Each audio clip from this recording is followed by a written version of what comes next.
श्री संत ज्ञानेश्वर महाराज, श्री संत तुकाराम महाराज यांचा पालखी सोहळा आहे हा पंढरपूरच्या दिशेने मार्गस्थ झालेला आहे।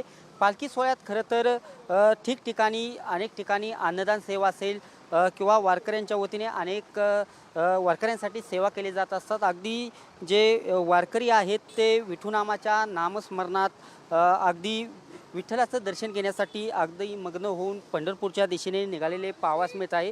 वेगवेगळी सेवा होत असताना श्री संत तुकाराम महाराज यांचा पालखी सोहळा हा पंढरपूरच्या दिशेने जात असतो, परंतु अनेक ठिकाणी सेवा होते। याच पद्धतीने किंवा एक वेगळी सेवा एक जी युवती आहे, एक तरुणी आहे, ती तुकारामांच्या पालखीच्या पुढे पुढे जाऊन अगदी देहूपासून पंढरपूरपर्यंत रांगोळी काढत ही सेवा करत आहे।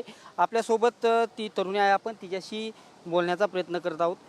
काय सांगेल ताई, खरं तर देहूपासून पंढरपूरपर्यंत तू रांगोळीच्या माध्यमातून अगदी रथाच्या पुढे तुकोबांची सेवा करते, काय सांगाल, काय भावना आहे? भावना खरं तर शब्दात नाही सांगू शकत, कारण मी फक्त सेवा करते, परंतु माझ्या महाराष्ट्रासारखे जे सामान्य लोक आहेत ते एवढं भरभरून प्रेम देतात की खरं तर मला पंढरपूर आणि ते विठोबा मला रस्त्यातच भेटतात असं म्हणायला हरकत नाही। आणि काय सांगू शकते मी, अजून माझ्या भावना शब्दात नाही व्यक्त करता येत। भावना म्हणजे तू भावना किती वर्षापासून ही सेवा करत आहे आणि काय सांगशील? मी गेले 3 वर्षापासून जगद्गुरूंच्या सेवेसाठी वारीमध्ये रांगोळीची सेवा करते। दरवर्षी मी वर्गणीतून केलं। पहिलं वर्ष मी संपूर्णपणे लोकांकडून वर्गणी गोळा केली, त्यानंतर बॉर्डरलेस पॅन्थर्स फाउंडेशननी मदत केली, त्यातून पहिली वारी माझी सक्सेस झाली। मागच्या वर्षी संस्थांनी मदत केली आणि यावर्षी आपले स्वर्गीय आमदार पिंपरी चिंचवड महानगरपालिका त्यांच्या स्मरणार्थ त्यांच्या मित्रपरिवाराने अर्थात शंकरराव लक्ष्मणराव जगताप यांच्या मित्रपरिवाराने मला यावर्षी रांगोळीचं सौजन्य केलं आणि त्यांच्या या सौजन्यामुळे आता आपली ही वारी अखंडपणे आणि निर्विघ्नपणे पंढरपूरपर्यंत जात आहे। परंतु हे सगळं करताना ज्यावेळेस आपण लोकवर्गणीतून या गोष्टी करतो तर या समाजासाठी आपण देणं लागतो।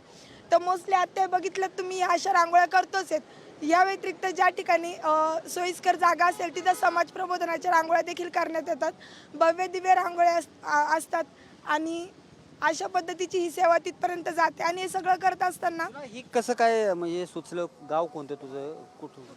माझं गाव तसं माझं माहेर आहे श्रीरामपूर आणि सासर आहे माझं जुन्नर अर्थात शिवजन्मभूमी।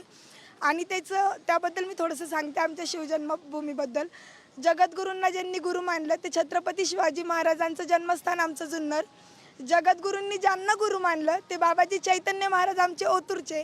आणि अशा प्रकारचा आमचा जुन्नर तालुका आणि त्या जुन्नर तालुक्याची मी शिवकन्या आहे। दोलवड गावातील एका शेतकऱ्याची बायको म्हणून करते आणि माझ्या सासरच्यांचा मला भरपूर पाठिंबा आहे, त्यामुळे या सगळ्या गोष्टी होतात। कसं काय तुझ्या मनात म्हणजे अगदी देहूपासून पंढरपूरपर्यंत तुकोबांच्या रथाच्या पुढे रांगोळी काढायचं तुला कसं तुझ्या मनात आलं? काय नक्की असं? खरं तर ही माझी काही संकल्पना नव्हती की मी कधी इकडे येईल म्हणून। मला एक संधी चालून आली होती, एक ॲडव्हर्टाईजसाठी मला थोड्याशा रांगोळ्या बनवायच्या होत्या, परंतु काही कारणास्तव ते कॅन्सल झालं। परंतु आमच्या गावामध्ये सगळीकडे झालं होतं आजूबाजूच्या परिसरात की धोलवडची मुलगी महाराजांच्या पालखीमध्ये रांगोळ्या काढणारे। आणि मग त्या स्टेपला मला असं वाटलं की आपण माघार घेणं योग्य नाही, आता आपण करायचंच, जे होईल ते होईल, एक तर यशस्वी होऊ नाही तर नाही।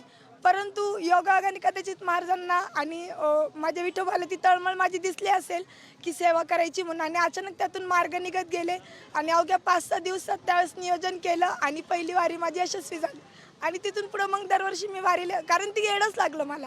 खरं तर वारकरी हा विठुनामाच्या नामस्मरणात दर्शनासाठी जात असतो, अगदी त्याला आस लागलेली असते दर्शनाची। काय सांगाल तुला ही सेवा करून काय नक्की समाधान मिळतं, काय वाटतं मला?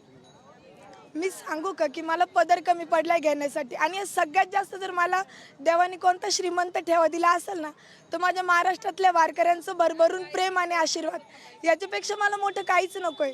आता जाता येतं कौतुकाची थाप देतात, डोकर आशीर्वाद देतात, ती माझ्यासाठी म्हणजे मला दिवसभर जेवण जरी कोणी नाही ना दिलं तरी चालेल, यांच्या प्रोत्साहनाने मी असेच दिवसभर चालत राहते। नक्कीच ही तरुणी आहे, अगदी जुन्नर तालुक्यातील ही तरुणी आहे। श्री संत तुकाराम महाराज यांच्या पालखी सोहळ्याच्या रथासमोर अगदी देहू ते पंढरपूरपर्यंत ही रांगोळी काढत असते आणि खरं तर वारकऱ्यांचा आशीर्वाद आणि मला तुकोबांनी अगदी पदर भरेपर्यंत दिला असं ती तरुणी आपली भावना व्यक्त करते आणि तुकोबांची सेवा करताना मला नक्कीच वेगळा आनंद देखील मिळतोय असं देखील ती तरुणी सांगते.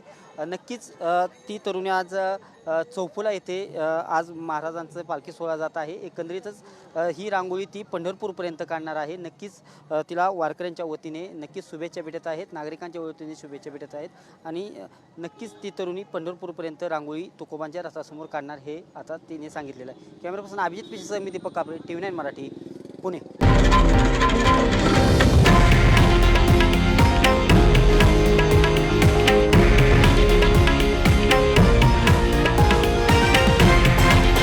हे आहे देशातील नंबर 1 न्यूज नेटवर्क आणि आपण पाहत आहात TV9 मराठी, एकमेव.